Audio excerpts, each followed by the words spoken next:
Coming up this morning on the Dattitude podcast, the LSU Tigers have played 65 baseball games, and their 8th national championship is just 3 wins away. But first, they have to put away a team in Arkansas that has been dominant since losing to LSU on Saturday night. Then, potentially, they would have to defeat either a Coastal Carolina team that has won 25 consecutive games or a Cinderella in Louisville. Can they put the Razorbacks away before bringing Cade Anderson back? How well are they set up to play other teams? Is Jay Johnson on the precipice of beginning another dynasty here at LSU? All of these questions answered and more. And don't think we have forgotten about the New Orleans Saints. On our final show before summer break, we bring in WWL-TV sports director Doug Mouton to talk about everything, and that's important. Everything that's important to the Dattitude family. Not just a little bit. Not just here, not just there, everything. We have a little fun all at the same time. So somebody get that countdown clock started while I cue the music. Start this show. If you're looking for the latest scoop and in-depth interviews on the Saints, the NFL, the Pelicans, LSU, along with the best bets of the week, then lucky you. Along with high-powered, in-the-know guests who cover our teams, Jim Derry brings plenty of Dattitude. And he'll always tell you the way it is, or at least the way he thinks it is.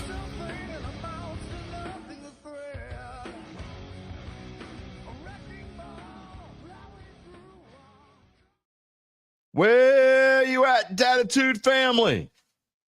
You gonna miss me?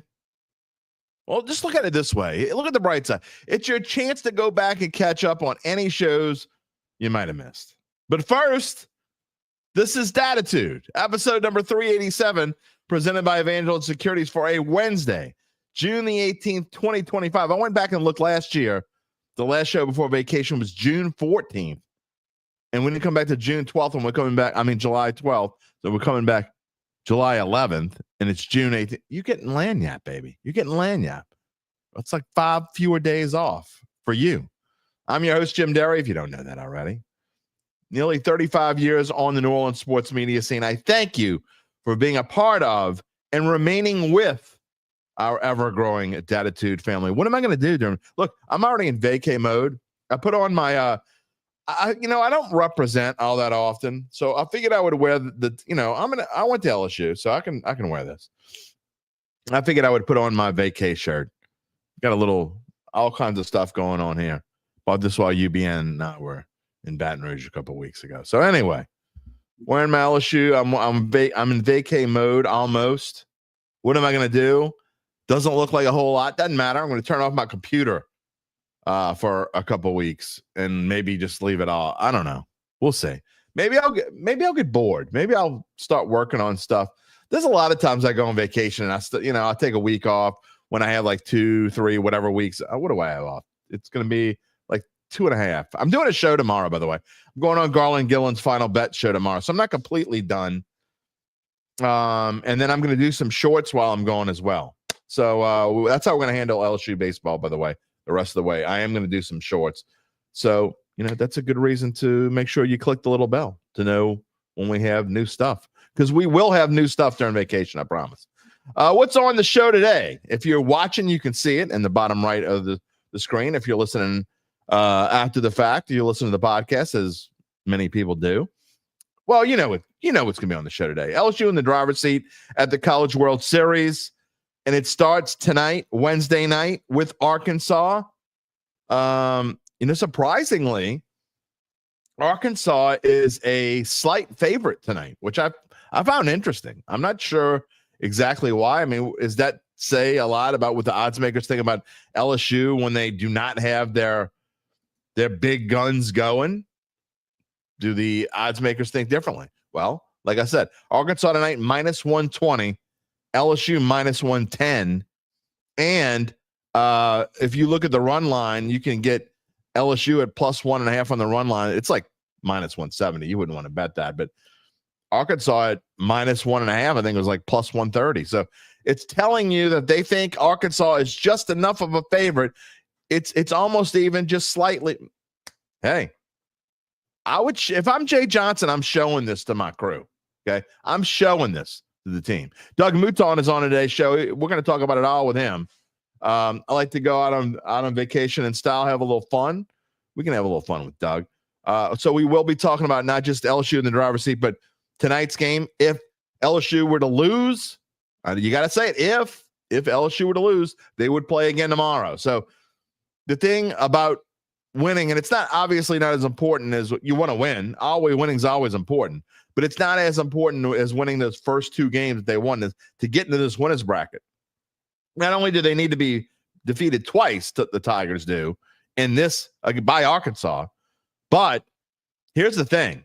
If they lose tonight and they go to a Thursday, you're probably, I don't know this for sure. Jay Johnson hasn't said this, but I would think you'd go to Cade Anderson.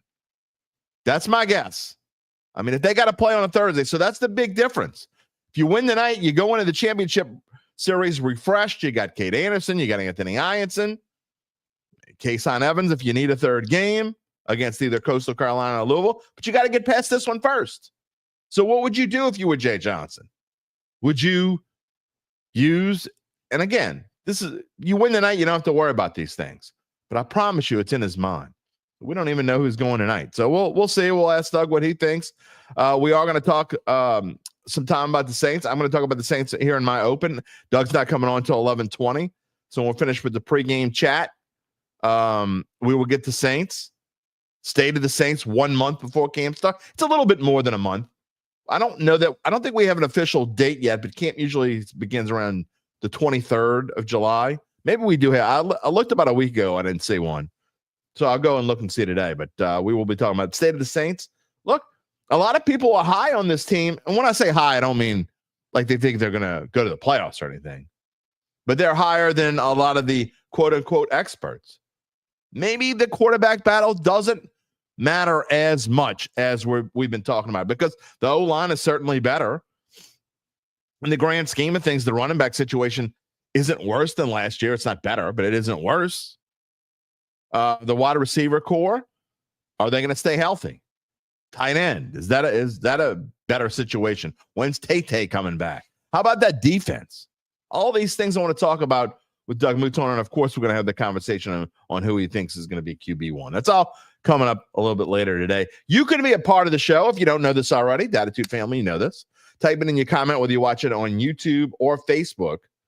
If you haven't already done so, before we go on vacation is the perfect time to do this because, again, we are going to have some new shorts for you while we're going, and you'll know when we come back.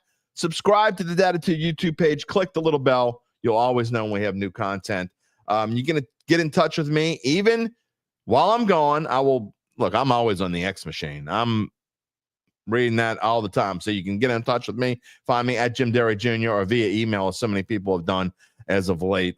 jderry@theadvocate.com. By the way, Mr. Gapsky, if you're out there, I have not forgotten about your po' boy list. I'm sorry I haven't gotten to it yet.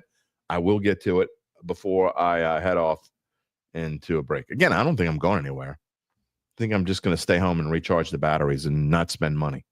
I think that's what we're doing this vacation season. We'll see. The kids don't seem to care. My daughter, my 13-year-old is going off on a week-long. It's her first away camp that she's going on. She's going to be going for like 5 days. So that'll be fun for her. And the 9-year-old just staying here with us. So that's what we're doing this summer. All right, let's get to a couple comments before I get to my spiel. We don't have a lot. Where is everybody? We got a decent amount of people watching today, but not enough people comment. Chad Gage is here. Good morning. Good day to you, sir. Good day to you, sir. UBN's here. Good morning. Go Tigers. David Dukas. Let's go. Would love to see multiple LSU schools win. That's right. The LSU, we talked about LSU Shreveport and how many games they won. Was it 59 in a row to win that title? 59-0. And people are talking about Coastal Carolina and how incredible they have been. No doubt.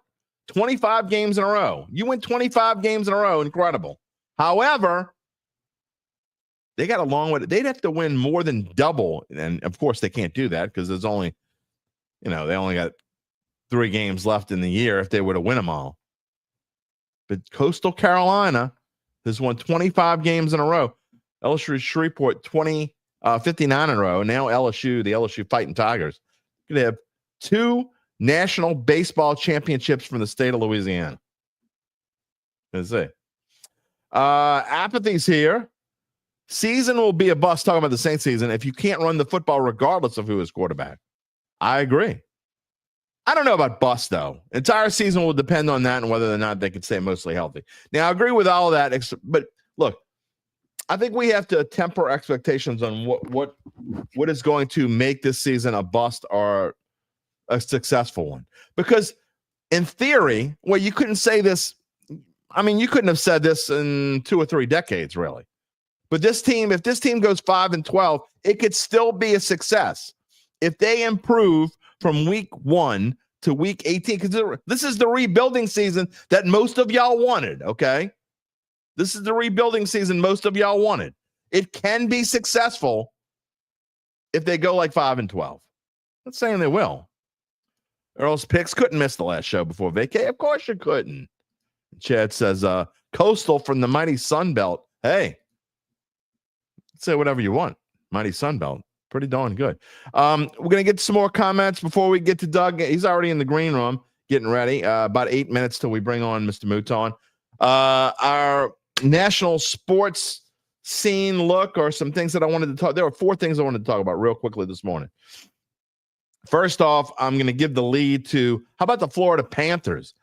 You want to talk about dynasty? We know LSU could be a dynasty in college baseball.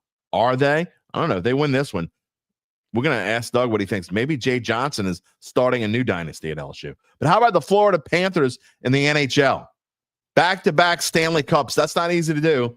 They went at 5-1 over the Edmonton Oilers last night. Anticlimactic. After all those tight OT games, no, they just kind of rolled with the last 2. Sam Reinhart with the hat trick +1 scored the game-winning goal last year. Scored 4 goals last night in a 5-1 win. Congratulations to the Florida Panthers. You have hoisted the Stanley Cup. Just don't mess it up. Whenever you take it, just be cool with it, right? It's been through a lot. The NBA Finals, will it be over tonight in Indianapolis? The Thunder. I'm kind of surprised they're only a 6.5 point favorite over the Pacers. That means the odds makers think that Tyrese Halliburton is going to play. Because I promise you, if they didn't think he was going to play, I think that number would be greater than 6.5. Halliburton wants to play. He needed an MRI on his strained calf. What's the word? Is he going to play? I don't know. Doesn't matter to me. I think this series is, look, I thought it was going to be over in 5. I missed by a game. However, I just think OKC is that good. What the Pacers were able to do is phenomenal. And look, I hope they win. I hope they force a game 7. It'll be fun. I just don't see it. Even if Halliburton plays, I just don't see it. So we'll see what happens tonight. Look, I think you go back and you look, and what was it, game 3, and the Pacers had a chance. Pacers had a chance to take. Was it game 4? They had a chance to take a 3-1 lead. Yeah, man. You can't miss those chances. Game 6 tonight in Indianapolis. If the Pacers could win, they would force a game 7 going back to Oklahoma City. I just think the Thunder is that. And the thing about the Thunder is they could be good for a long time, right? I mean, they really could be good for a long time. Oh, we never even mentioned the Pelicans made a trade with the Pacers. I found it interesting. I don't know if you guys saw it, by the way. In fact, let me call it up here. Yep, live TV. Pelicans Pacers trade. I don't want to screw it up.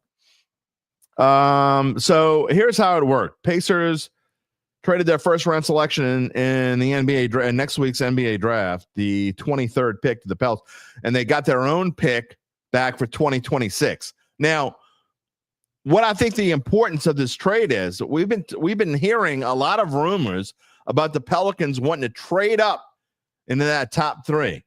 Could this be a scenario to where the Pels are trying to get into that top 3? They get themselves another first-round draft pick, so now they have 7 and they have 23.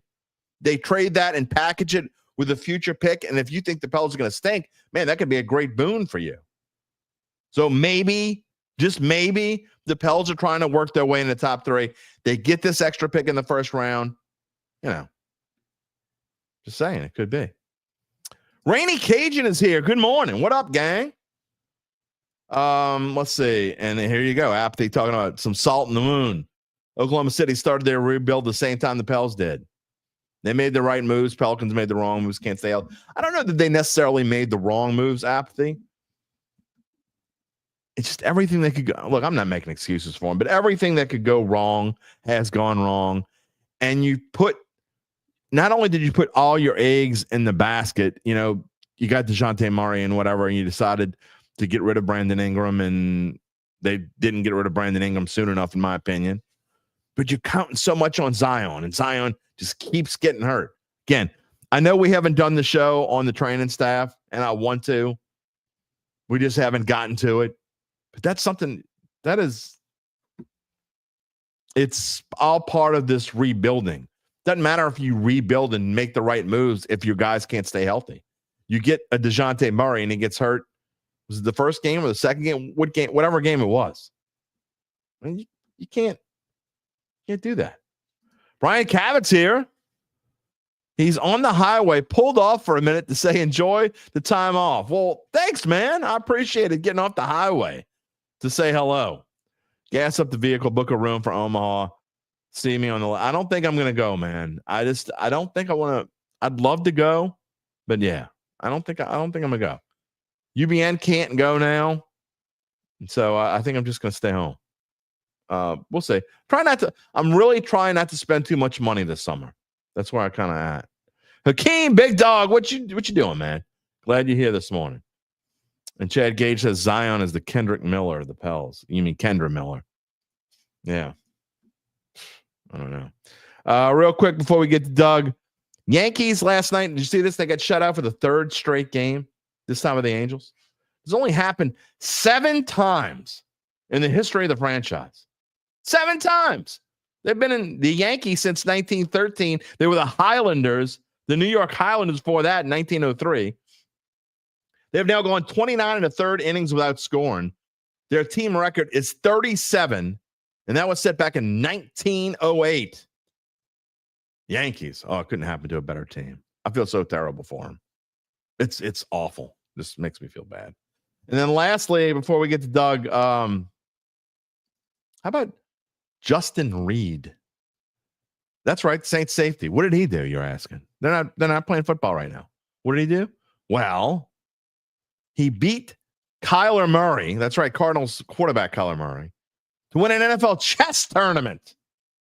And as the Athletic typed it in this morning, they said at least the New Orleans Saints won something this season. It's kind of mean. True, though.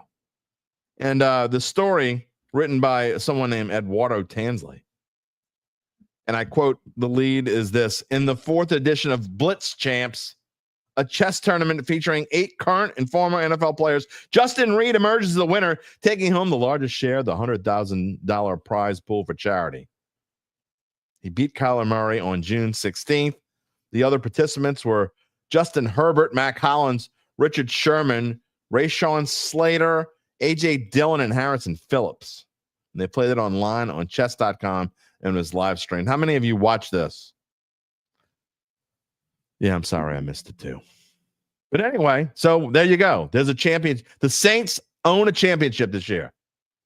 Justin Reed has won the NFL Chess Challenge. All right. About to bring on Doug Mouton. Before we do, and before we get to the rest of the show, let me tell you about our friends at Evangeline Securities. Of course, they're a company that can help you decide if it's the right time to sell your family and run a privately held business. And just as importantly, they can figure out what that business is worth. They will figure out what that business is worth. If that's you or someone you know or someone you love, someone you just kind of like and you want to do something for them. Again, or if it's you, of course. It's time to reach out to Evangeline's founding and managing partners, Nick Braden and Ron Hemelt. They will start by scheduling a complimentary valuation from their offices, either on Poydras Street or in Lafayette. And from there, you will be well informed, begin to make the decision on if you want to proceed. And by the way, from what I hear, no one beats Nick Braden in chess. His rook can absolutely kick your knight's ass. Don't even try it, pal. That's what I hear. Well, what you can try to do is hang on until after Doug Mouton's segment to hear more about our friends at Evangeline. In the meantime, you can check them out at www.evangelinesecurities.com. I think it's time. Sean, we're going to get to your question in just a minute, I promise. You know what? Real quick, I'll show it. And this is one of the topics of today. The two quarterbacks who will give the Saints more wins this upcoming season, Shuck or Rattler.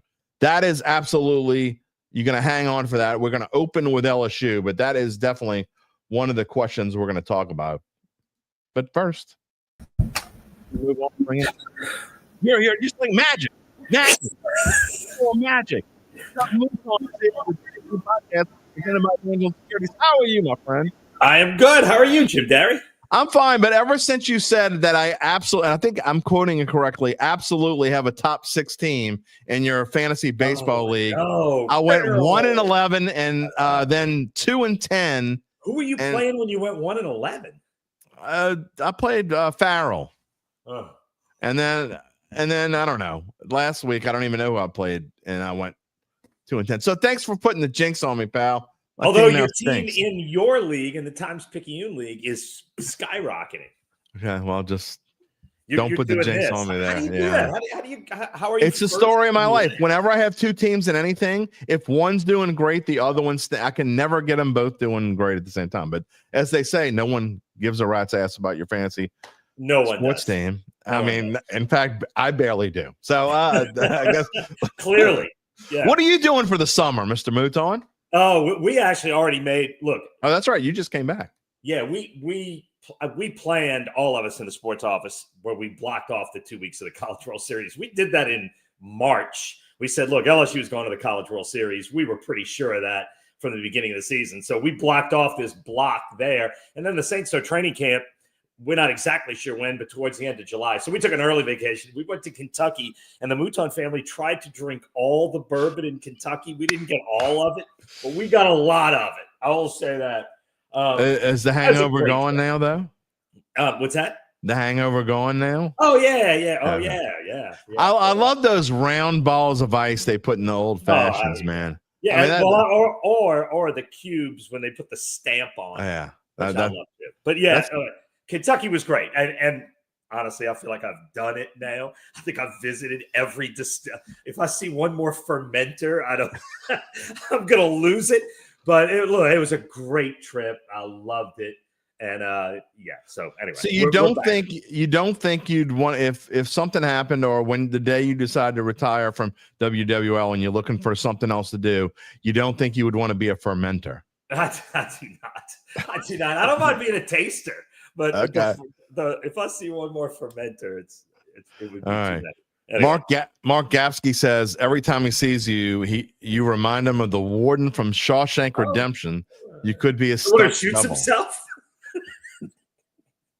Wow. Hey man, that's something. Yeah. All right, I'm just gonna leave it at that. All right, let's talk about LSU. You talk about the College World Series, and the Tigers are in the driver's seat. We have some brand new, up-to-date odds. Now, I'm kind of surprised, actually, LSU just even money to win the whole thing. I actually thought they would be minus. I thought it'd be like minus 140 if they got into this position. Well, that's just Arkansas looks. They do. I know the answer to that. Arkansas has looked really good the last 2 days. I mean, LSU's obviously still the favorite. When the last time I looked, LSU was at 125, so they've become a little bit more of a favorite. But Arkansas has looked really good. So you got to beat Arkansas. Let me ask you a question. I've been looking. Have you seen anything this morning? Has LSU said who they're starting pitching? No, and Jay likes to keep it close to the vest. I didn't know what the requirements were, because those things tend to change constantly. If he had said, I love not saying. Ricardo and I were like for a half hour last night, like trying to haggle out what they're going to do with pitching. And it's fascinating. Can I tell you my theory what they're going to do? Yeah, sure, please. They're going to start somebody they're going to use sort of as a major league opener. That's my guess. And the guy I think, I don't really have any reason, is Jaden Newt. I don't think it's going to be a freshman just for that reason. I think they're going to start Newt, And you're ready to pull him at the one batter if you need to, right? I mean, every single guy coming in is on an incredibly short leash other than one. You start him, hopefully get 2 innings out of him, but even if you get 1 good inning, that's fine. And then you put Zach Cowan in second and you let him go until he is done. Can't go. You try to get You do the same thing with him you did with Kason Evans. Yes, right. Correct. You try to get 3 out of him, but you know what? If you can get 4 out of him, and if somehow that stretches to 5, go as far as you can with him, and then you piecemeal it after that. William Schmidt and whomever. Once you get past that, and you see what you can do, and then obviously the good and bad is if you win.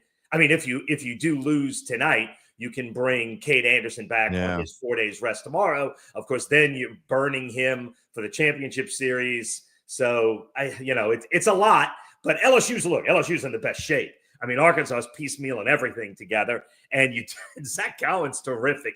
You don't know how much you can get out of him, which is why I don't think you bring him first. You try to get as much length as you can before you bring him in. Does that make sense? Yeah, absolutely. And you bring up Cade Anderson. We're going to get to him in a minute, but to show you what the odds makers think and how important being on a roll is. You don't ever want to play for the losers bracket, but I don't know if there's a hotter team coming out of the losers bracket that I've seen in the last few years. And actually, tonight's game, Arkansas is a very slight favorite, at least on DraftKings. They're at -120 to win tonight. LSU -110. So Arkansas, a slight favorite to win tonight. And that just goes to show you how much Cade Anderson and Anthony Ianson mean for this team. Because without them starting, that's what the odds makers think of LSU. Yeah, look, this team is built on pitching and defense. And how they have scored runs in this tournament, as hard as they've hit the ball. And look, some of it is nice placement. They've hit balls in holes, which is great. But they've also hit the ball hard. Jared Jones' home run with the wind blowing in, was obviously the biggest shot of the tournament probably for LSU so far. But the way the offense has played has been great. And I guess Arkansas is a favorite because now the game's even pitching-wise. And as good as Arkansas is playing, sure. I mean, look, Arkansas is a great team. And if you looked at all the numbers heading into the College World Series, the 3 best pitching teams, and this is baseball, the best pitching team is usually going to win. Maybe not in a one-game situation, but the longer it goes, the more pitching wins. The 3 best pitching teams in the tournament were LSU, Arkansas, and Coastal Carolina. And sure enough, look at the top 3 in these odds. LSU, Arkansas, and Coastal Carolina are the ones still around. And look, I still love LSU's chances, even if you don't win it tonight, because you got Cade Anderson tomorrow. On 4 days rest. And that certainly brings me into that. And it's like, look, don't get me wrong. The most important wins other than winning championship series, the most important wins were winning those first 2 games to get into that winners bracket to give you a chance. You now have a chance to mess up where Arkansas doesn't have that chance to mess up. However, tonight's pretty darn important because, look, all things being said, if you want to win a title, if you can get to that championship series and start Cade Anderson and then Anthony Ianson, then you're in fantastic shape. So obviously that makes tonight important. And Coastal Carolina is legit. I don't think you need to tell that to LSU people. I think they get that. Coastal is legit and they can pitch, and they have a chance to beat Louisville tonight and be 3 and resting. And they could they're going to be dangerous in the championship series, regardless of whether they play LSU or Arkansas. But let's worry about that when you get there. Like I said, I love LSU's chances and what Cade Anderson did in that first game and how Cade Anderson has rebuilt himself from the kid who had Tommy John at St. Paul's to who he is now. And that game against Arkansas in the College World Series on the biggest stage on national TV, what he did in that game has locked in his spot in the major league draft. So good for him. It was it's a spectacular performance, and hopefully he's got one more in him. Yeah, and I knew covering him at St. Paul's again. The last year I covered him was as a junior because I moved on to sports betting department in 2021. But watching him as a junior pitch, I thought he was a really good pitcher. In fact, I thought he was an excellent pitcher. He was an All Metro. I don't think he made All State his junior year, but if you would have told me that kid was going to be a top 10 major league draft pick, I probably would have told you, I don't know if he's that good. Right. So, right. I mean, it just goes to show you what you can do at LSU. Yeah, top 5 probably. And, look, Paul Skeens is a big, physically imposing guy that looked the part. Cade Anderson is not that big, physically imposing guy until he starts throwing. And, look, regardless, even if you have to use Cade Anderson against Arkansas on Thursday, tomorrow, you would still have Ianson at full rest to start game 1, and you'd maybe have to piecemeal game 2. But you got great piecemeal pieces. Right. So even if you do have to use Cade Anderson, this LSU team's got some arms, and they have matured at the right time. They have brought it together and come alive at the right time. I mean, what they did yesterday, piecing it together, was great. It was super fun to watch. To come out at 10 a.m. swinging the bats like they did. Look, this is a team hitting on all cylinders right now, and it's fun to watch. And, I can't wait till tonight. Tonight's going to be fun because I like the piecemeal games because I don't know what the heck's going to happen. Who knows tonight? It just goes to show you just how important Jay Johnson is for this team. They talked about all the different things that they talked about, and everything that LSU talked about on Monday night out during the rain delay or whatever, whether they're going to play again Monday. Obviously they didn't, went and played on Tuesday morning, but everything they talked about, they all came into play. And you talk about Bear Jones being able to hit, going 0 for 5 with 5 Ks and then trying to hit to the opposite field in the cage. And there he goes, and he hits his home run to right center. I mean, just all these things that Jay Johnson has put together and the faith that he has. We had someone ask a question in Monday show, are they going to move Bear Jones down after he kind of stunk up the joint? Well, he didn't. He didn't move him down. He had the confidence in him, left him up there. And I just love what Jay, some of the things I say, I don't know if I necessarily agree with that. And then they all prove out to be the right thing to do. Yeah, and he completely rearranged his batting order, which he said almost all year when he gets to the postseason. And you're right, everything he's done has worked. His team has kind of taken on his personality. Look, he did a great job 2 years ago, but he also had he didn't have to. And Dylan Cruz, right? He had this whole crew of Tommy Tanks and Cade Beloso. Yes, and he had a whole team that was sort of given to him. Now you got to coach him and you got to put him in the right positions and you got to do all those things. But this team was one that he crafted from the start, put together, and got his stuff done. And what he has done with this team, the moves he's made along the way, the development that these guys have made along the way. Look, I mean, a big part of coaching is helping your players get better, and they have gotten better over the course of the season in every department. And it's fun to watch because they're not overwhelming you with home runs. It's a differently built LSU team, and it's fun. And look, if you're going to build a team for Omaha, building it on home runs that's a difficult thing to do in that ballpark once you go there. And this team is not. And you got Stephen Milam all of a sudden coming crazy alive in the postseason. It's just like he did last year. All the things you wanted to see setting up right. Look, I heard you talking before I came on about people trying to go now. I've got friends of mine saying, I'm going now. And taking off for Omaha this weekend. It's a great way to go. Look, it's great to go late because, look, it's LSU, so tickets are going to be at a premium. But at the beginning of the tournament, it's so crowded in Omaha, it's actually, easier to get around towards the end than it is at the beginning. Although, I would drive because I'm not flying right now unless I absolutely have to. And it's a 15-hour drive. It's a lot. No. Look, and we have in the to middle drive of cornfields. Yeah, it was. You do have to drive to cover it. We have to because you don't know when you're coming home and you can't be renting a car for 18 days. I mean, look, we operate on budgets, and of course, the only way to make it work is to drive. So you drive 12 hours the first day.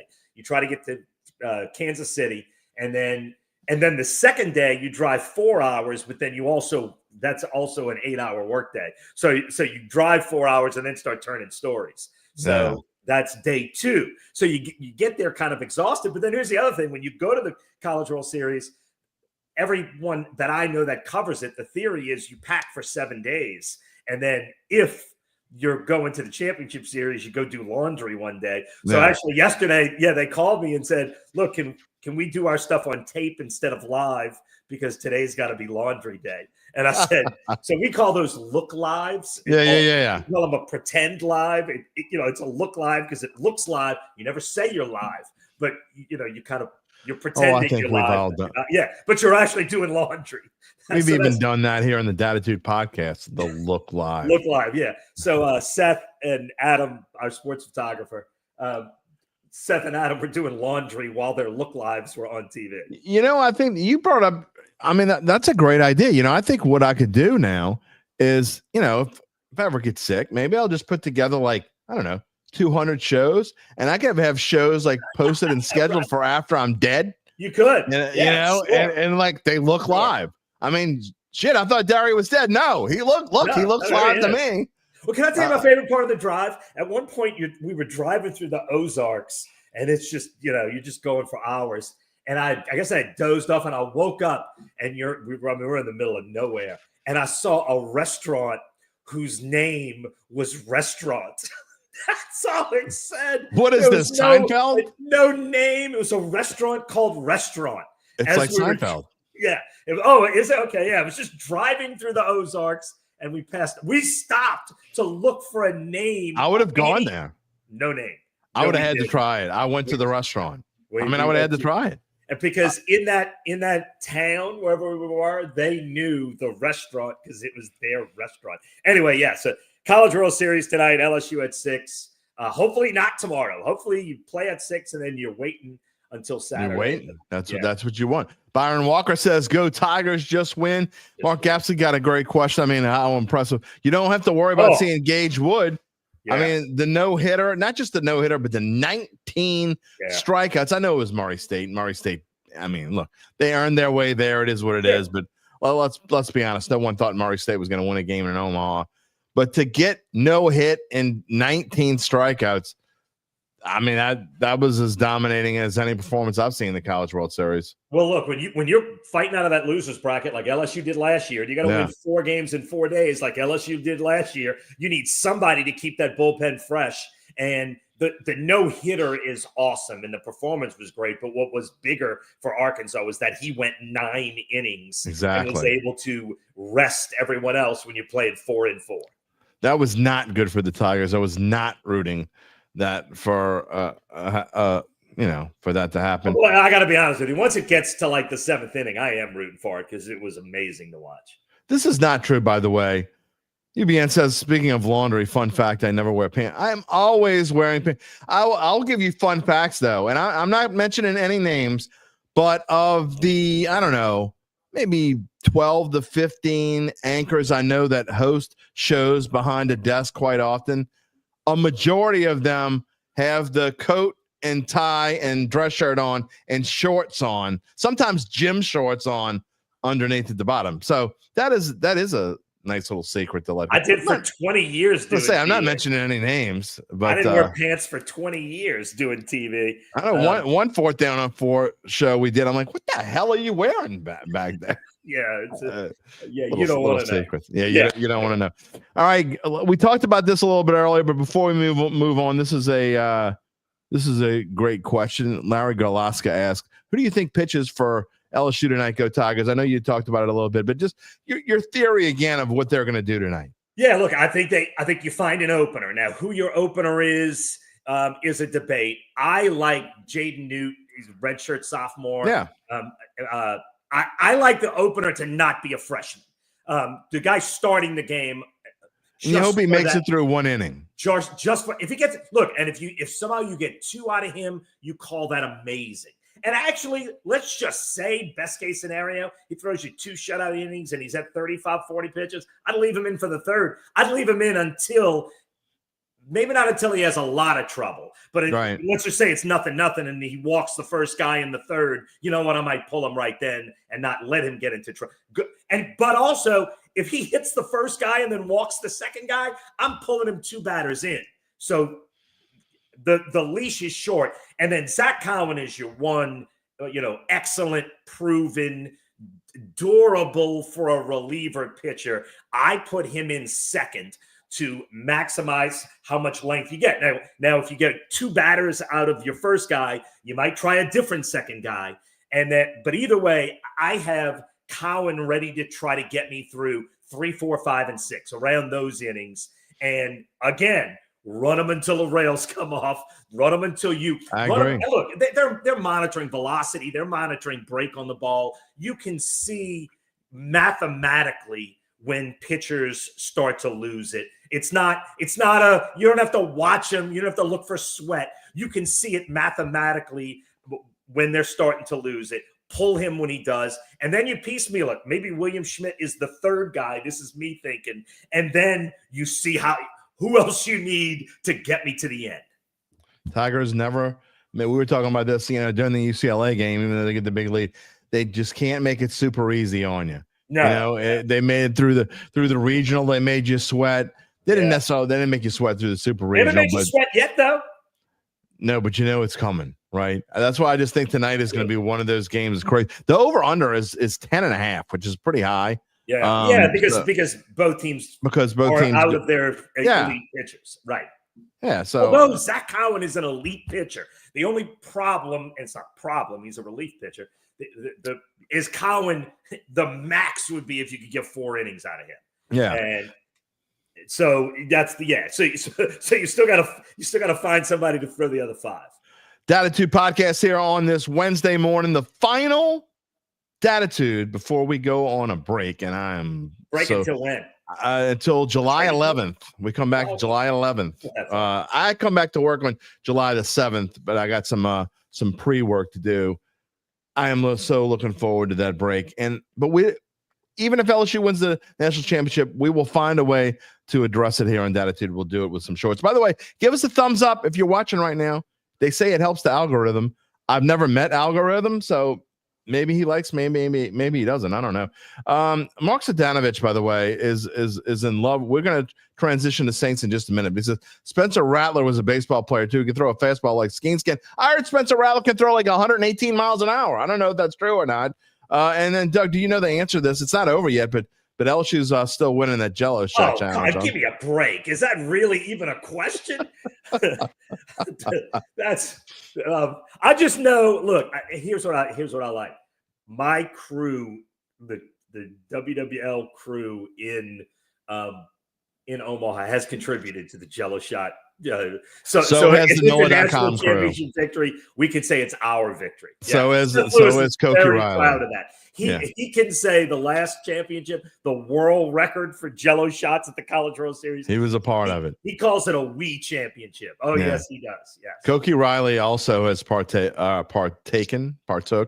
whatever you want it, whatever word it is. Rainy Cajun says, I turned 45 today, right? Well, my birthday isn't until August, but I remember 45. It was a pretty fun year. I mean, I think, Doug, we remember 45, right? In theory. Something like that. Lastly, before we move on to Saints, Jay Johnson, if the Tigers were to win this championship, got a long way to go, got 3 more wins to get, but if they were to win this championship, what does that put him in? Where would that put him in LSU lore? And does that start new dynasty? Oh, I mean, yes, on that. And actually, I don't know about dynasty, because dynasty means, championships. But what he has started is spectacular. And who wouldn't want to go play for him? What he is, I think you got to do dynasty is more than 2, right? Dynasty is more than 2. So I wouldn't use the word dynasty at 2, especially when number 1 was, and if people want to admit this or not, a team, he brought Skeens in, but a team that was largely built by Paul Maneri, right? For sure. So dynasty, you got to wait a little longer. But I'll say this. There is not a college baseball coach in America that I would trade one-on-one for Jay Johnson. And you'd have to give me Jay Johnson and like 8 first-round draft picks to trade for anyone. He has done a spectacular job, and you see all the makings of a College World Series quality team every year. Whether you get there every year or not, you don't know. But you got to win more than 2, and they haven't even won 2 yet. You got to win more than 2 to be a dynasty. Rainy Cajun asked me if I was going to be 45 to show my age. I mean, I'm going to tell anybody what my age is right now, but to show my age, Dynasty was a television show, I believe, on ABC on Friday nights. So if you're old like me, then you know what I'm talking about. And if you're not, then you don't. You can Google it. You can look it up. Not a Dynasty, unfortunately. Not yet. I mean, look, what he has built is great to begin with. You can't use Dynasty yet when you have one. All right, I'm having trouble here showing. I don't know what's going Saints. on. Yeah, that's just funky looking. It just doesn't want to show it. It doesn't want to show. Let's say Saints graphic. What are you saying right now? State of team 1 month before camp, Saints offseason 2025. Okay, so you do see the Saints graphic. For some reason, it's not shown as that. Yeah. It says Saints 2025 odds. All right, well, let's talk about it. Good. Who's then got the wins at 6.5? DraftKings, it's up, but it's weighted. Oh, it's weighted. Okay, 6.5. So it's really like a minus 5.5. There it goes. Down. Caesars has it at 5.5. Right. And honestly, this tells you that that's 5.5.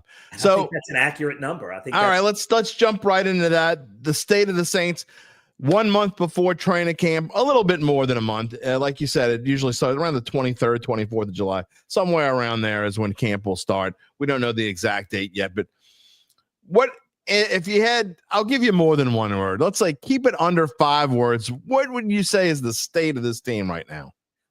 Big picture. I can't keep it to 5. I know you can. Jesus. I gave you a challenge.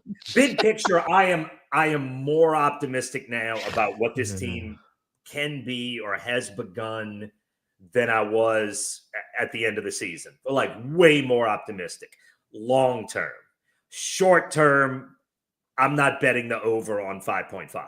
Long term, I love what they've started. I like everything I've seen about Kellen Moore. We can deep dive into that. I don't know about the quarterbacks yet because we have not seen them do any real competitive stuff yet. Although we can talk about what we've seen so far. But Kellen Moore, here's the first thing, Jim, and here's where I think you start.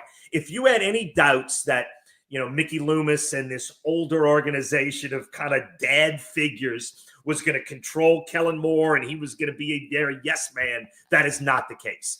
Everything about how the Saints have proceeded to this point from when Kellen Moore started the job has been different than it has been over the last 20 years, and it is all 100% Kellen Moore's stamp. I've said this before. He's one of the oldest 36-year-olds I've ever met.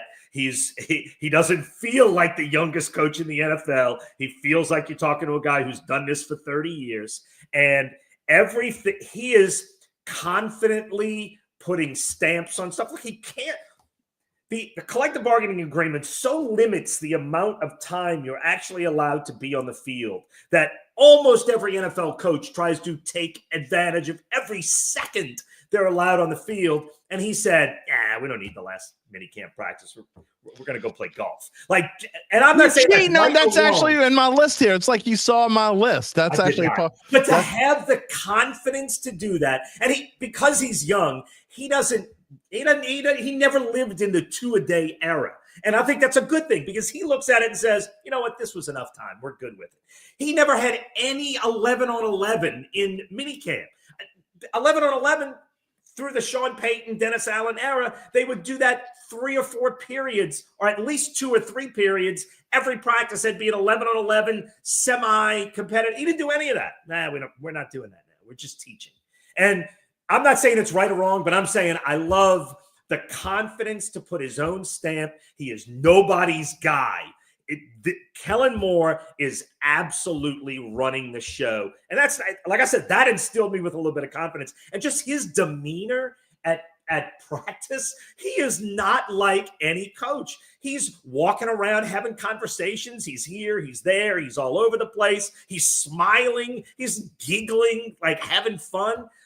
Kellen Moore has owned what he's done so far in a way that instills me with a little confidence in what he's doing.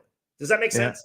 Yeah, absolutely. Oscar says, thank God the Saints are different with Kellen Moore. 100%. Oscar is 100% right. This team needed a reboot. And to their credit, they recognized it and they did that. Will the reboot work? Hopefully, but they recognized it and they did it. And again, I'm confident long-term. This roster still needs a lot of help, but I am more confident long-term because of those kind of things. They have rebooted, and that's a great thing. Yeah, I have an interesting question. Okay, so obviously the big change, and this means a lot, okay? But the big change is going to be quarterback, and we'll get to quarterback in a minute, all right? But if you look at the rest of the team, I mean, is it really some spots are better? The O-line to me is much better. Way better. Way better, okay? Way better. The running back situation is pretty similar to what it was. Yeah. The wide receiver position is pretty similar to what it was. Maybe a little bit better because they spent the last half of the year just completely banged up and ridiculously injured. Yeah, but I'll say this too, but let me pause you for a second there. Yeah, go ahead. Wide receivers that small by NFL standards, they're gonna get banged up. And that's part of the problem. Sure, if Shaheed and Olave, if you told me they were going to play 17 games each, I'd say, okay, this group's pretty good. And Cooks, to me, the chances that they're going to play 17 each are 20%. Yeah, I agree. Yeah. Yeah, I think that's high. I mean, I think if you talk about all three, and I've said this, if you look at your number one, your number two, and your number three receivers, and if you 17 times 3, even with my limited shot math skills, I know that it's 51. If you gave me an over under on how many games those guys are going to start, I'm going to say it's probably like 36. Yeah. Oh, yeah. Yeah. See, and I'd take the under. And you take that. So would I. I think I would too. Yeah. So, I mean, that just goes to show you, and I just don't know. Can Bub Means take a big step? Yeah, will they sign another veteran before we get together on July 23rd or July 24th or whatever day camp starts? And I think they kind of need to. Whether they will, I don't know. They have money. But, I mean, these are all questions to me. That's clearly the position, even though running back is concerned too, because if Alvin Kamara gets hurt, then you're really hosed. Yeah. But at the same time, I'm worried about the receiver position because of what you said. There is no big-bodied, catch it across the middle, get blasted, and you're okay kind of guy, and they need that. Yeah, no, look, the roster. Look, I wouldn't be surprised if they brought in a veteran wide receiver. We had this argument. It was a few of us in the media corps arguing. Someone said they're still going to sign a veteran quarterback to be a backup. I do not. I just don't think they're going to do. Yeah, I don't think they're going to do that. I think they know who they are, and they need to figure out these two guys. And any snap that a Carson Wentz type would take is delaying you. Yeah, I don't figuring out what you have. Yes, so I do not think they're bringing in a veteran wide receiver. Look, I mean a veteran quarterback. I would not be surprised at wide receiver. Look, you brought up offensive line. They did greatly, I think, improve the offensive line. First of all, with a first-round draft pick, which will make you better. Yeah. Clearly, they're building up Trevor Penning. But to me, the two big guys are Dylan Radins and Will Clapp as your 6 and 7 last year. Big time depth. 7 are now better than your Lucas Patrick. To me, Amen. Both clearly better than Lucas Patrick, and he was your 5. So now you have built. Look, 7 is still not. You still need to find an 8th because history will tell you you're going to need 8 offensive linemen to play meaningful snaps, significant meaningful snaps. You're going to need 8. And right now they have 7 that I like, but 7 is better than last year. They had 3.5. Last year they had 3. Penning was your 4 last year. Now Penning played better. You feel better about him. Certainly the coaching staff is in on him. I feel like you got 7 guys that I trust. You're going to need 8. And Fuaga, for as much as people like him, was okay as a rookie. He's got to take a step forward. You're playing a rookie left tackle, which is obviously a question mark, and he's going to have some growing pains. But you like what you've built. 4 1s and a 2 on the offensive line is not a bad place to start. To me, that's the biggest improvement, and that's why I think the team can be okay. And look, if you're going to have 2 young quarterbacks who are clearly both learning and clearly – by NFL standards, not spectacular quarterbacks at this point in their career, to have an offensive line that you feel okay about is a great place to start because it will give those quarterbacks a legitimate chance to be as good as they can be. Spencer Rattler at times had a chance behind off, and at times just didn't have a chance. And that offensive line should give whomever the quarterback is a legitimate chance to learn how to be a quarterback. It's the foundation for the future. And I mean, that's where we are now. Before the draft. You were on that from the beginning. They needed to do that. And I think you were 100% right. And I think the Saints clearly saw that. Yeah. And look, I've been down on Trevor Penning since they drafted him, in 22 or whatever. Yeah, 22. But I think he improved so much in his run blocking. I think guard, and I've been saying this, I really think that guard, he can be successful at guard. And if he becomes successful at guard, not only that, you talk about the depth, Radens and Will Clapp, neither one of those guys are really tackles. But now, if something happens to one of your tackles, you can put Penning back out at either one of the tackle positions and then plug Radens in at left guard. If something happens to Eric McCoy, you plug Will Clapp in at center. It's something you couldn't do last year. So the depth and the pieces at offensive line are so much better. Is it going to matter? I don't know. We'll have to find out and see. But to me, the foundation is where everything starts. And if you're going to rebuild, you can't do anything until you rebuild that offensive line. I think maybe, like you said, maybe one more piece. It's not this year. You worry about it next year. And I'm not saying in the first round of next year's draft, but you get one more piece. Those guys. Look, you got Nick Saldiveri. I was going to say, maybe Saldiveri turns into something. Who knows? Yeah, who the last coaching staff really liked. He was hurt almost all of last year. We never got to see it. Landon Young, they like Landon Young. He hasn't performed particularly great on the field. So maybe you find an 8. But the good thing is you're worried about your 8. You're not worried about your 4 and your 5. Exactly. Right. Which is what we were doing last year. No question. This time. And we were on that from the start. Sean wants to know what's the bigger need for this team, cornerback or wide receiver? Yeah, cornerback, I think you're going to be okay. Here's the way I think you operate cornerback. You need Kool-Aid McKinstry to take a major step forward. I loved what he did at training camp. He's playing a defense now that's a lot more like the defense he played at Alabama. We'll see. Again, this is a year where you're just figuring this stuff out. Yeah. Will Kool-Aid turn into a real NFL player? Hopefully. But if he doesn't, that becomes your need. I love Alontae Taylor, and I think Alontae Taylor has a chance to be a star. And I think you're going to see him all over the place. So I think what's going to happen when the Saints go to nickel, I think you're going to see Isaac Yiadom, who was a solid player for the Saints, far from a star, left in free agency, didn't play a lot and came back. Yes, you're going to need a cornerback at some point, but I think you're going to see in a base defense, which is like 20 or 30% of the time, you're going to see Taylor and McKinstry on the outside. And then when you play nickel, which is 60% of the time, you're going to see Alontae Taylor in a hybrid role all over the place, but also in the slot. And you're going to see Isaac Yiadom on the outside with McKinstry.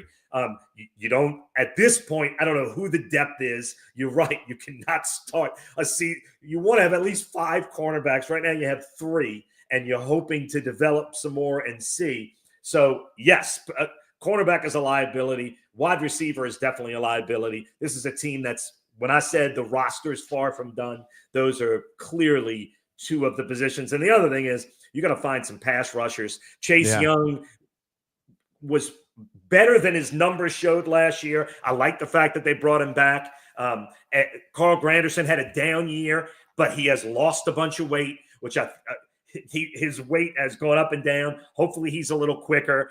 It was the one position you thought they might address in the draft. You cannot take a Fadil Diggs in the 7th round and say we addressed it. Right, of course. That doesn't count. Right. You got to. But I think they're hoping that Broughton, who is really an inside guy, can play outside as well. I like Broughton, yeah, and for sure. And I like Davin Godchaux is definitely going to help against the run. I think they'll be better against the run because of those guys. How you play the outsides. How you rush the passer. I do think, look, here's the one thing about Brandon Staley. I think the Saints were 25th in the NFL last year in blitz percentage. Saints didn't blitz a lot. That's just not what they did. Yeah. Brandon Staley, and again, they're not running competitive periods. We're watching 7-on-7s. We're watching stuff without helmets. But it would appear that from what we've seen, that the Saints are going to be blitzing a lot more this year. Maybe they already know they're going to have to help the pass rush that way. But we saw a lot of packages with a lot of different DBs coming. The advantage of Justin Reed is that now maybe Tyrann Mathieu, who was probably the last run, let's let him rush the passer and tap into what he did against LSU. Let's see what happens. I think you're going to see a lot more exotic blitzes and a lot more blitzing, period. How that works, we'll see. They got to be better along the defensive line. By adding Godchaux and Broughton, maybe you are, but You didn't bring in any real big help. So again, that's another position, liability position. I think linebacker, Demario Davis at some point is gonna lose a tick. Everyone at his I think age he already kind of started to. Right. So I think linebackers also, look, you got a lot of holes on this roster. It's why I said I'm not optimistic short term. Is it holes though? Is it holes or is it new pieces that we don't know what's going to happen? Yeah, it's a lot of that. I'm going to try to bring the optimistic lack of depth. Yeah. Demario Davis goes down. I'm not sure what you're doing. Danny Stutzman's playing, but could he cover anybody? Could he rush a pass? I think Stutzman plays maybe in that base. They love him, man. That's all I've been hearing so much about Stutzman. I get it, but you're counting on a fourth rounder. Yeah. I mean, that's why you're at 5.5. But the question is, though, and look, I know people are used to Derry down or someone to bring the optimistic side of me out there. The question is, we don't know enough about this defense. I mean, actually, they were 19th, 20th last year. Could they actually be a little bit better? Could the defense actually be a little bit better than they were last year? I think they have a chance to be. Yeah, maybe. Which you're asking for them to be average. How have they added to be better other than Davin Godchaux, who should have? Because they're going to shift the way they're playing defense. It's a different kind of defense, which I think may suit them. Where does Brisset line up? I'm very interested to see how that happens. Does a guy like Stutzman play? Is Godchaux going to be in there on 70-80% of the plays and run? Is Granderson slimming down? Is that going to help him regain his form from 2020? There's all kinds of questions. Could the defensive backfield maybe be better than we think they are, even though they lost those pieces? Lattimore and Paulson Adebo. Yeah, but you know what? Paulson Adebo, of course, but Lattimore didn't play last year anyway. So and hasn't played a lot in the last few years. What are you really missing with Lattimore? They did not add the personnel pieces. I'm just saying, could they be? Yeah, like you're hoping on hope. You're not hoping on reality. So fair enough. Yes.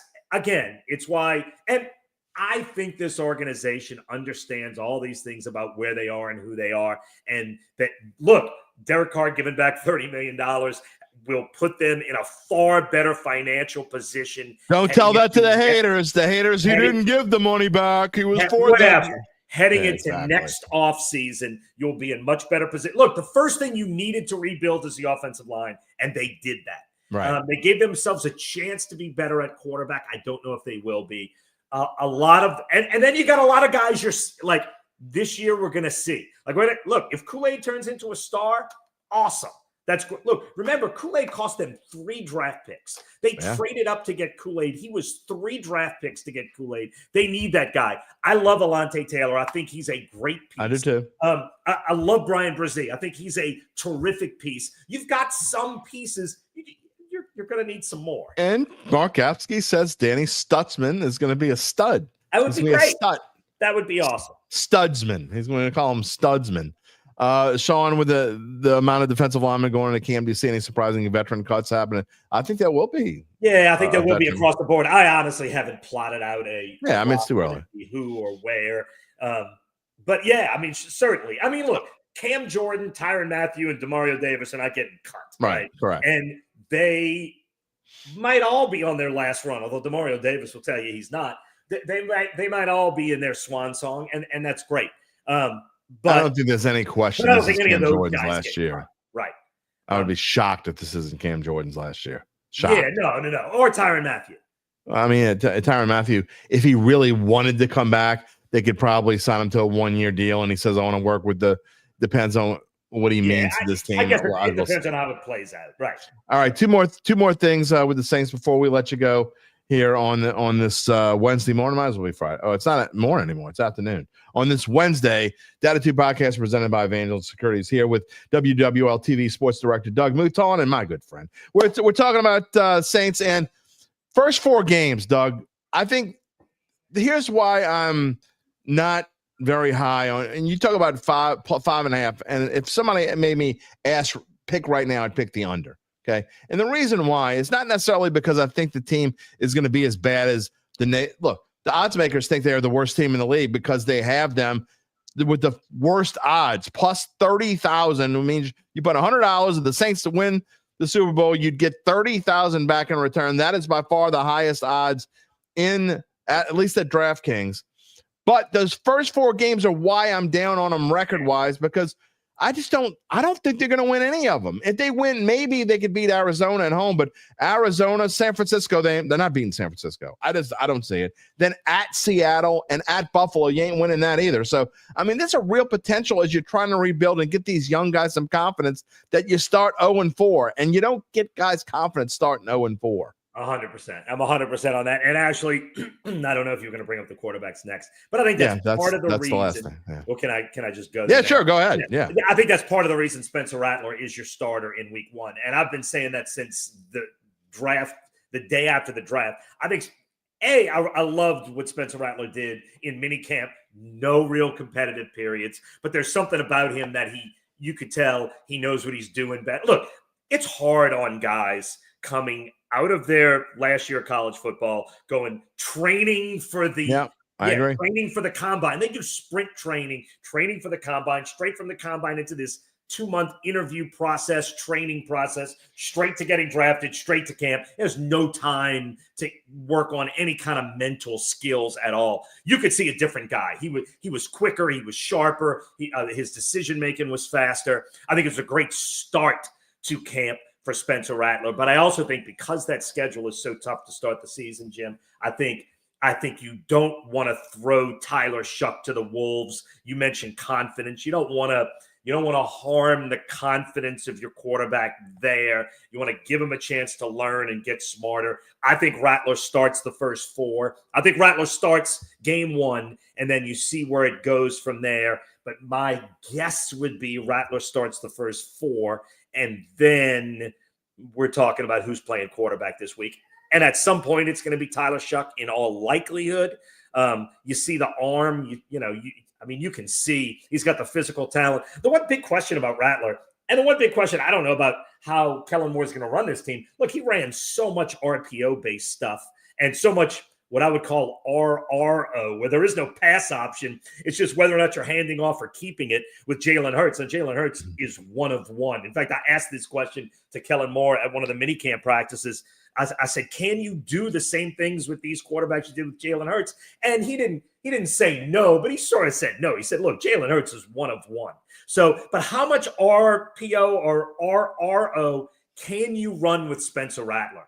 You can run more of that with Shuck, and you see that athleticism. I don't know how much of a runner Rattler can be.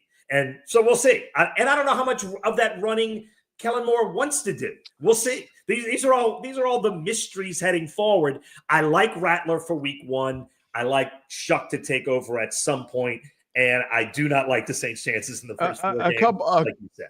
A couple of things, and look, I said this, I don't know, a couple of weeks ago. I don't remember which show it was, but we got into exactly what you just talked about and talking about the schedule. And I was on by myself. It might have been a Monday, so it was just me talking about this. And I said, I think there's and maybe I'll lower this as we go along.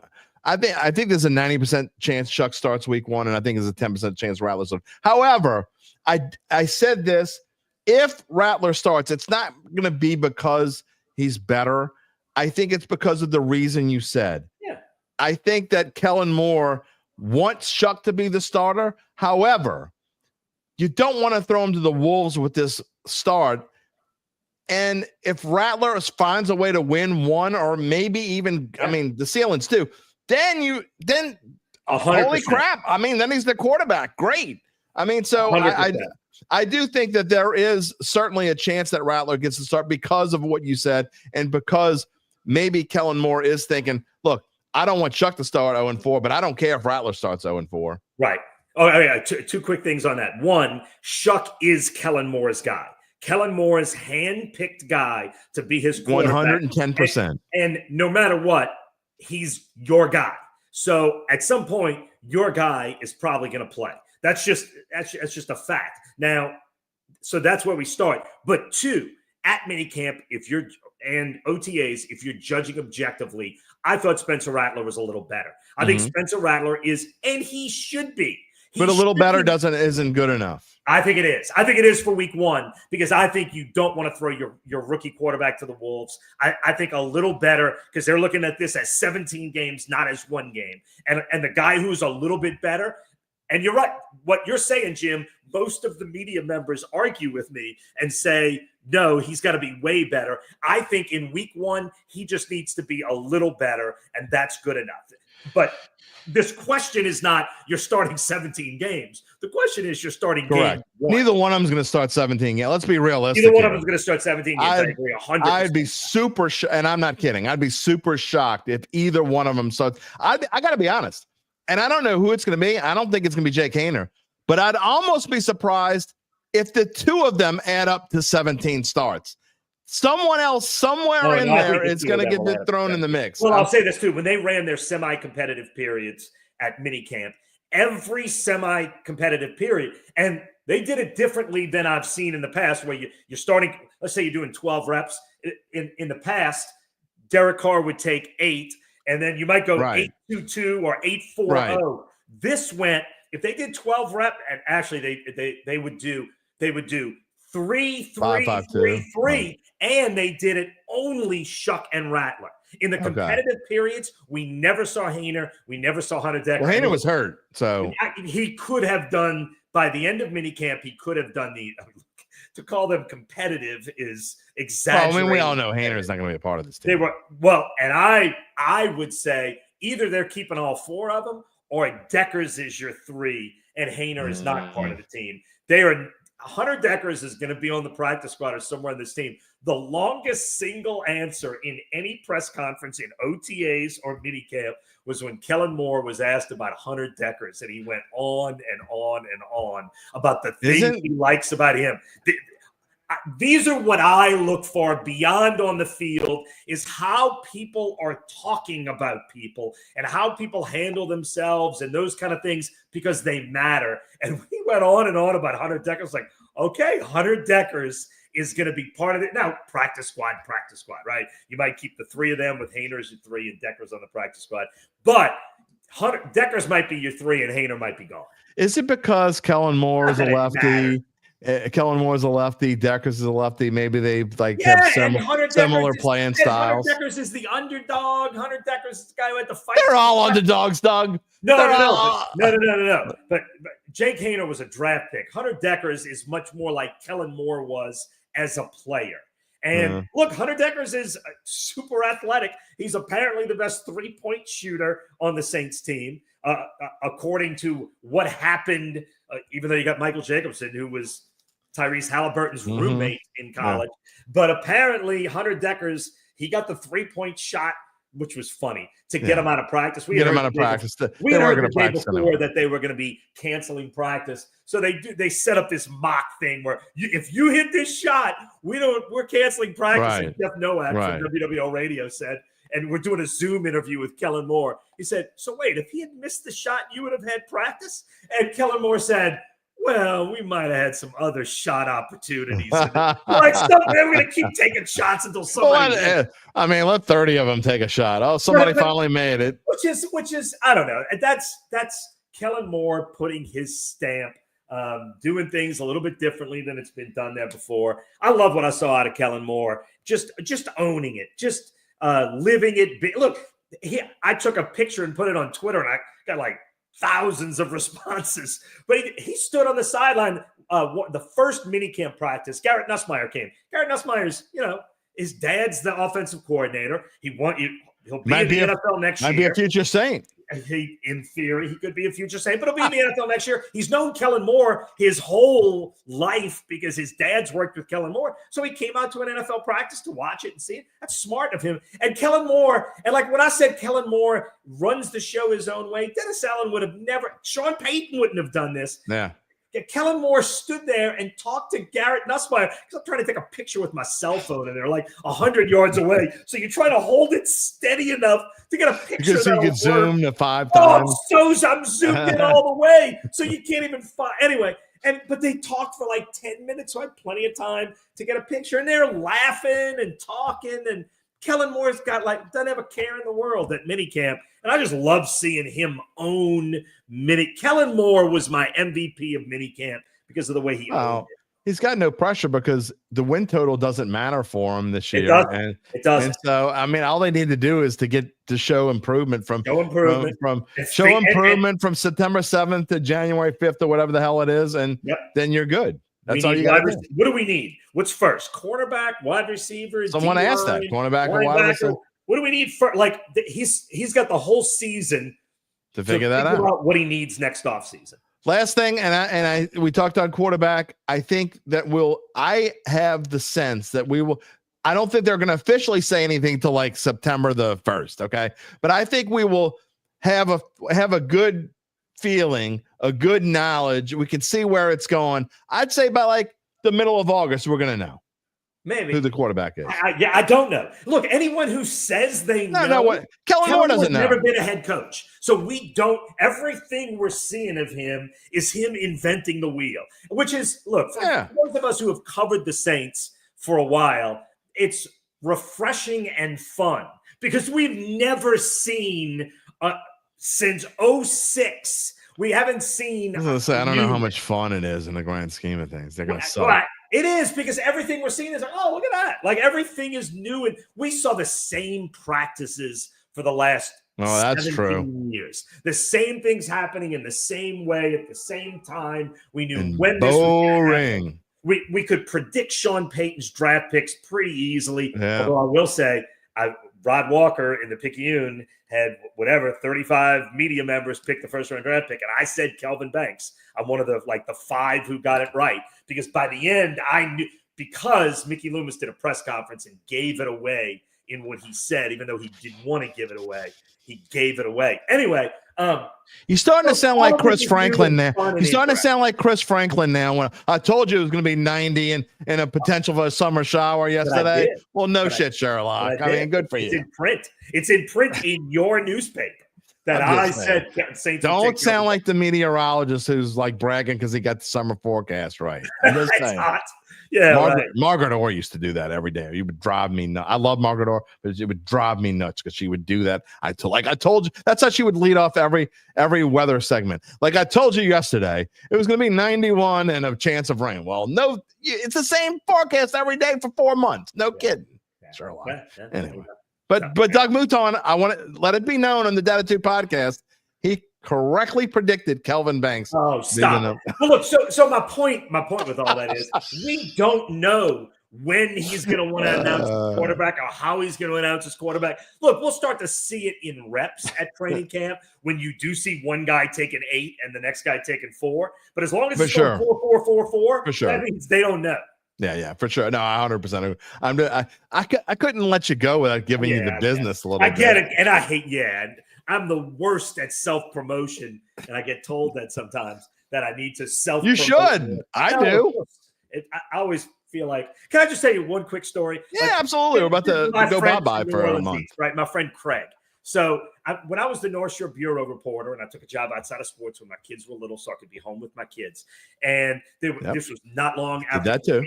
They're rebuilding a bridge in Mississippi, one of the Bay Bridges. And so the construction guy says, look, if you want to shoot stuff on top of the bridge, which was amazing because it was construction, he said, we'll take you up there. The only thing is you got to wear that hard hat. I was like, oh, that's great. I'm happy to do that. But thank you for doing that. He took us up there. So I put the hard hat on and I'm shooting my part on the top of the bridge because that's what you do.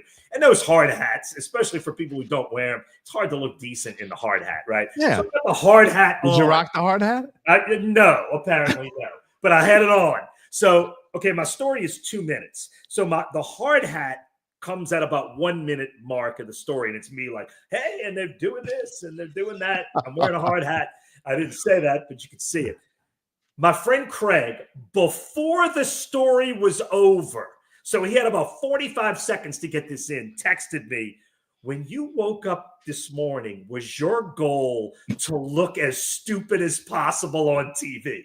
Like, that's what my best friends are texting me before the – and I remember looking at it going, oh. And then I'm like, oh, so the hard hat didn't work. And I know Craig is right, but that's – so, I always know if I'm self-promoting, one of my friends is going to say, you better shut up, you idiot. And every now and then I go to text, like if I say something, I'll text. I don't, you know, because people don't realize. Look, this is a grind. What we do, okay, and that's why, you know, and this is why you rock the hard hat and hope. And apparently, you, according to Craig, I did not rock it properly. You didn't rock. Well, and my friends are not afraid to tell me. So I think part of my self-promotion, that's part of the New Orleans thing, right? Is I know someone's going to call me an idiot. That's someone who I care about is going to call me an idiot. Yeah, you go back to high school. That's how you feel. You know, feel like when we go back to high school. My 40-year reunion, by the way, is next month. Not high school. I'm going back to like 7th grade. Right. No, we did that back in 7th grade too. Well, you know, look, it's going to be me and you down the stretch here in this Billy Rainey League. I am looking forward to triplets in the hunt too. Triplets in the hunt. Mike Triplet is definitely in the hunt, but we're having fun with it with our. I just want to be in the money. I want to not pay at Drago's. And I've said this before, but Jim has this spectacular. We do our draft at Drago's every year, right? Oh, so it's phenomenal. When you win money. That's great. But it's phenomenal. Better is when you win. If you're in the 4 teams collect money, 6 teams do not. When we go to Drago's to eat, and you eat and drink everything you want for the length of an auction draft. So we're there like 3 or 4 hours, and so the top 4 have already won money. But when we go to Drago's, the check is split. That's right. That's right. Don't pay. And that's why, look, of course you want to win a championship. Of course. But the goal is always to finish in the top 4. A lot of leagues, like I would rather punt for next year in a keeper league if I'm going to finish 4th. I don't want to finish 4th, even though it's in the money. Right. Punt for next year and be 1st next year. But you ain't in your league, I'm happy to be 4th, even though I've been lucky enough to win a few championships. I'm happy to finish 4th because I'm not paying at Drago's. Yeah, someone. Not that Drago's is crazy expensive, but Pearlstein's going to order the. Yeah, but just to be able to get it, and not pay. Yeah, I'm drinking old fashions and not paying. By the way, Ryan said I better put some respect on Margaret's name. I think you did. I mean, Ryan, I mean no harm. I know you're joking. I think you're joking, but I mean no harm. I am a fan of Margaret Orr, and honestly, I have always considered myself an amateur meteorologist, so I'm kind of like jealous of Chris Franklin's of the world, you know, that they get to talk about weather every day, although I get to talk about sports every day. Yeah, I love it. I don't want to talk about it. I do watch. I will share. And look, I'm the president of the Press Club of New Orleans, and we gave Margaret Orr our Lifetime Achievement Award like she deserved 3 years before she retires. Yeah, so I have my respect for Margaret is a 10 out of 10. So. Well, my respect for you is a 10 out of 10, even though I give you grief sometimes. And I know you got a lot of stuff going on. So whenever you come on, I will say this. I have started to shorten these guest segments from they were normally like 40, 50 minutes, and I've shortened them to like 20 to 30 minutes. But when you come on, Doug Mouton. No. When you come on, and I'm dead serious. When you come on, I plan an hour. Like Gabe's not even here today. I plan an hour because we're going to have that much fun. That's not good for your audience. You want to audience love. They're still here. We have a bigger audience than when you first came on. You can't see the number, but audience. I don't want to know. I don't want to know those things. See, Oscar says he loves the energy between you and I. That's the other thing. Like the other thing, like about social media. I probably shouldn't say this. Like I can't read comments. Like I can't. Like I love it. Because they're going to be mean and I know. I love that. Crush me. So like I hit the notifications and then hit it off. Like I love that. I hate this. I don't want to know. Come on, be an ass. I'll go back. Come on, baby. But it's no, I don't. You know me. I'll punch back at him, baby. It crushes my soul because I'm waiting for my friend Craig to tell me I look like an idiot. And it's just and you could write 100 nice ones, and I'm only going to remember Craig's. No, I love the punch back. I love when they get pissy. I love the punch back. I know you do. That's why they call the show Dattitude. You got so much more fight in you. Yeah, it's fun. That's West Bank, baby. West Bank. Yeah. Well, look, we fought plenty in New Orleans East, but I also learned when not to fight. Yeah. Well, I have not. I'm blah blah blah years old, and I still have not learned not to fight. But Doug Mouton, no fighting here. Seriously, I'm glad it could be you that come on the show on my last show before vacation here, and I will see you when we come back, and it'll be training camp time. Yeah, we'll do. Oh, I can't wait to do a show during training camp. I'm gonna go to LA for when the Saints go to LA. Greatly looking forward to that. Just because the weather's so much nicer. But yeah, bring on the hundreds. I'm good with it. Oh, I don't know Yeah. about that. Pure open sun. There's no shade on the media side watching practice. We're too old for that. 100. No, look, we got crazy hot day that first day of minicamp. Yeah. The heat index was 104. Yeah, we're too old for that. And I could show you my notebooks filled with notes. And I'm gonna go out to camp a few days this year, but I mean, I don't know. Pure I'm gonna have to prepare myself. 104. Bring it on. Well, you can. All right, Heat Miser. We will see you. Enjoy your 4th of July, and we will see you in a month or so. And go Tigers. Go Tigers. I can say that. You can. I'm wearing my LSU shirt. I went to LSU. It's fine. I wore a purple tie on TV last night. That's about as homery as I'll be outwardly, but I'm absolutely, especially when Cade Anderson's pitching. I mean, I'm pulling for that kid. So, like, every pitch I'm baby. in on. Yeah. Mick Nunez, the pride of subject of Mick Nunez, you know. Yes. Give him a little prop here. All right, see you soon. Have a good summer, my friend. You too. All right, Jim. Doug Mouton, everybody. Always fun here with Doug Mouton. Uncle Big Nick says he couldn't imagine Derek Downer doing the summer weather reports. Oh, Jesus Christ, it's gonna rain again. I mean, yeah, I guess I could say that. Here comes a hurricane. By the way, I tell you my birthday's in August. If you want to know what day it is, let's just say there have been major hurricane events that have happened on my birthday. It's like, you know, let's see what hurricane we're going to have this year. We haven't had one since Ida. And I think Ida might have been a little bit after I don't know, whatever. But the biggest one of them all hit on my birthday. Let's just say that. UBN also says, bring on the 100. Screw the hundreds. I hate the hundreds. The hundreds suck.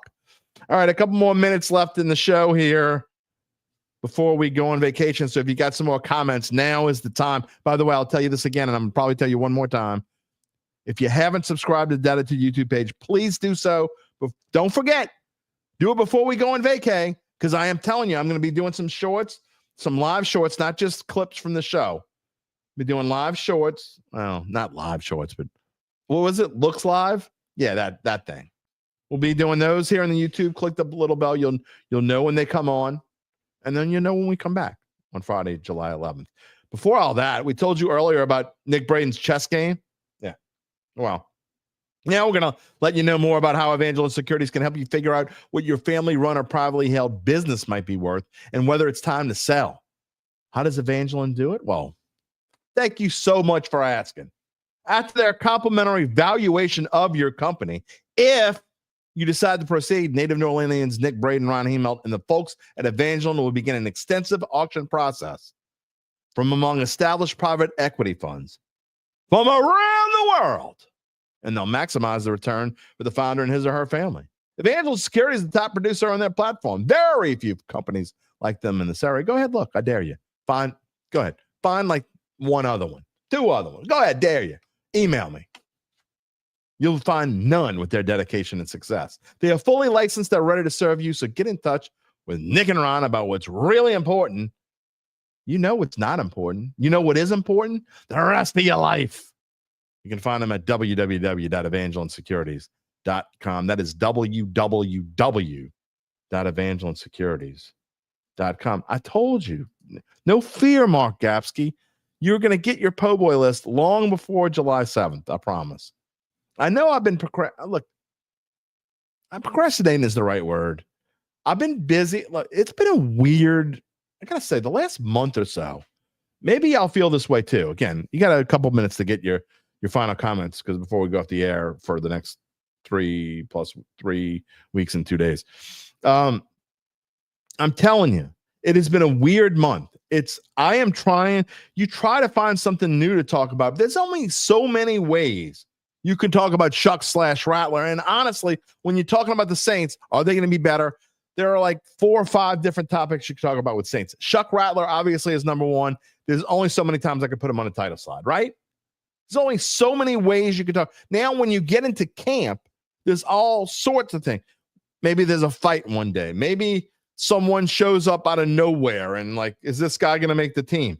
Then you get into the preseason and so many things you can talk about on the way back. Also, We'll be talking about LSU football. We'll be even talking about Tulane football. We'll be talking about doing our NFL previews, although we're going to do them a little bit differently this year. They're not going to actually be live on the show. There's so many different things. But when you go through I know the dog days of summer are really like the end of July through like the beginning of September. Those are the dog days of summer.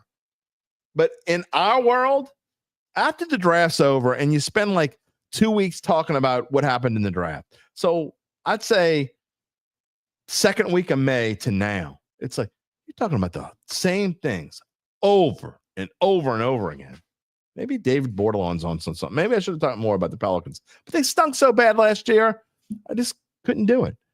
He wants to know, how can the Pelicans possibly move forward with Zion? It's a dead-end road, man. Well, I don't know. We're going to give him one more chance with the new GM and whatever. I mean, last year was kind of a wash, right? I mean, it just everything that could go wrong did. You got to give him one more chance. They're going to give him one more chance. Possible they trade him? Maybe. Not before the season. Mark says it is 109 degrees in Las Vegas today. No, thank you, sir. And you know how they say it's a dry heat? Man, my ass. I think I told y'all the story maybe a while back. I don't know.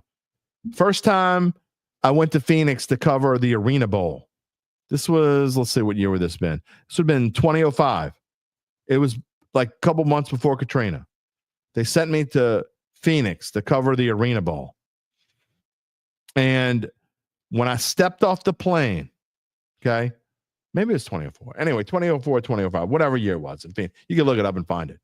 When I stepped off the plane and out of the airport, go to get the rent-a-car, it was 111 degrees. 111 degrees.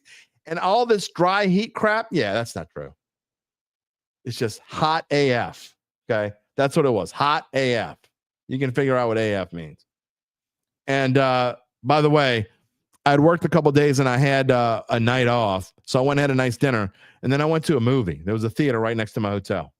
And I remember when I got out of the theater, it was midnight Pacific time. It was midnight. It was 99 degrees at midnight. Felt like there was a wind blowing. Felt like there was somebody had turned on a blow dryer. That's what dry heat is. Dry heat my ass. Not that I love the heat here. I don't love heat, period. Chad says rumors are the Tulane may get a chance to move to the Pac-12. Whatever the hell they're going to call the Pac-12. No. I think that's already been squashed. I think those rumors have been squashed already. Tulane's not going to that conference. It doesn't make any sense. The travel alone, they don't have the kind of money to be going play midweek baseball games in Pullman, Washington, or whatever, or Los Angeles for that matter, or whatever it is. It doesn't make any sense for Tulane. Why would you want to go play conference games? You got to make 3 West Coast trips in a season. Doesn't make any sense. Or 4 West Coast trips. Doesn't make any sense. They're not going to do that. We talked about that. It's been a little while since we talked about it, but that was a rumor back, I don't know, less than a year ago. I know it was on since we had the live reboot. But they came out about 2 weeks later and basically said it wasn't going to. Tulane squashed it. And so I haven't heard anything about it in quite a bit. But it is about that time. I think we're going to wrap it up on this Wednesday, first quarter of season 5. The rest of the season is all football season. It is. That's what we got coming up. I am so looking forward to break. I'm looking forward to being back and starting with you guys and talking about football in earnest every day, because when I come back, that's pretty much that's it. That's all we're going to talk about is football. It'll be probably 80% Saints when we come back. And we will talk about LSU. We will talk about Tulane. We'll probably have more mono-y Mondays. That they won't be Mondays. There'll be more of me and you and Gabe talking. But we will have guests here and there. Probably fewer guests than maybe we've had in the past. Fridays are going to be different. I don't think Larry's going to be coming on with us every Friday anymore. He has got a. If you don't know this already, then you know that his gig at The Athletic has changed. He's now covering memorabilia and cards and all sorts of things at The Athletic. He will come on from time to time, but he's not going to come on every Friday like he used to. So we're going to have to figure out how we're going to do Friday. I know UBN's going to still do his thing. We're going to come have our pick'ems on Thursdays during the season, but things are going to look different in the fall. Not that much different. I mean, this will have me doing what I do. There's a reason why they call this Dattitude. But I want to thank today's guest, Doug Mouton, but I also want to thank Gabe Henderson, who helps us for free, by the way, since he was let go by my employer. Oh, I don't know. How long has it been there? It was like October-ish, somewhere around then. But he has stayed on. He asked me to stay on and be a part of the show, and no one had any objections, and he's been with us, and he's done all that he's done and helped on the side. He does a lot behind the scenes that you guys don't see. He is on vacation right now, so that's why he's not here today. But I want to thank Gabe because he lends so much to this show.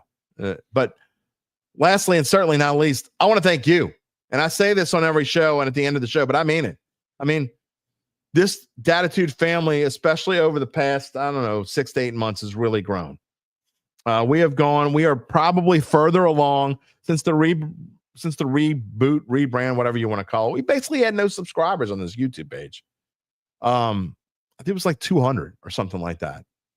And so we have gone more than 4 times that in a little over a year. And I'm still slowly trying to get everyone to move over from Facebook to YouTube. And then the people who watch on YouTube, I still need you to, if you're watching on YouTube and you haven't subscribed yet, I need you to do that. But where we are right now is way ahead of where I thought we would be at this time. We had a goal to get the YouTube page to 1,000 viewers. And honestly, it was going to be by the start of this coming football season. And we're almost 1,100. So I thank you for all that. And again, we can't do this without you. I mean, for those of you who are new to the show, what makes this show different than other local shows? Because we don't just talk about the Saints as you see here today. We spent a lot of time talking about LSU. We talk about things that are important to people from Southeast, really South Louisiana. And at times we talk about national stories as well. But what makes this show different than other shows around here and really around in general is we spend as much time talking to you, the viewer, as we do to our guests. And that's important. And it's what we want to do and what we will keep doing. But as I take a break here, again, the show will return on Friday, July the 11th. I should have put a banner up there, I guess, but I didn't do it. The show will return on Friday, July 11th. I will return to work in earnest on Monday, July the 7th. But I will still be doing some things here and there between now and then. Again, at LSU, I may have our shorts might be centered around LSU. I'll probably do some other fresh shorts during my time off because I don't think I'm going anywhere. So if you got anything to say, you know how to get in touch with me. Fridays with UBN. Now, I think it's going to be Thursdays with UBN, I think. Earl's Picks wants fantasy football segments. If I can get this thing to work, man. Yeah, we may go back and have that. I've been talking to Gabe about that. Owen Attilio, glad you're here. Thank you for that. Enjoy your vacation time. It says, go Saints, go Tigers, 100%. Chad Gage, enjoy my vacation. I will. You'll miss the show. You can go catch up on what you missed. Or you can reach out and tell me hello, and I'm sure I'll respond. Gabe is the man for sure. Mark Gaps gave a great vacation. Great show as always. I thank all of you. We could not do it without you. We hope you can join us next on Friday, July the 11th, when we return from break and start talking in earnest again about the 2025 Saints and the NFL season, along with talk on LSU and Tulane. One last reminder to subscribe to Dattitude. Give us a like. Give us a thumbs up if you haven't done so already. Click the little bell to receive notifications when we go on the air live. It will also remind you when we do shorts. Robin Fennedy, welcome to the Dattitude family. That's not. Are you one of our regulars but just watching on Facebook?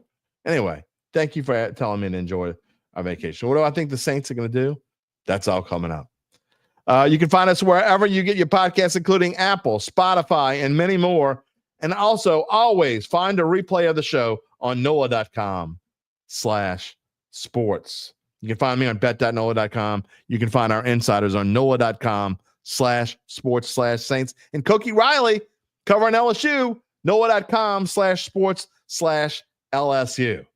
Everyone have a wonderful, glorious, fantastic few weeks, including a happy 4th of July. We'll see you back here on Friday, July 11th. We love you all, Dat Family.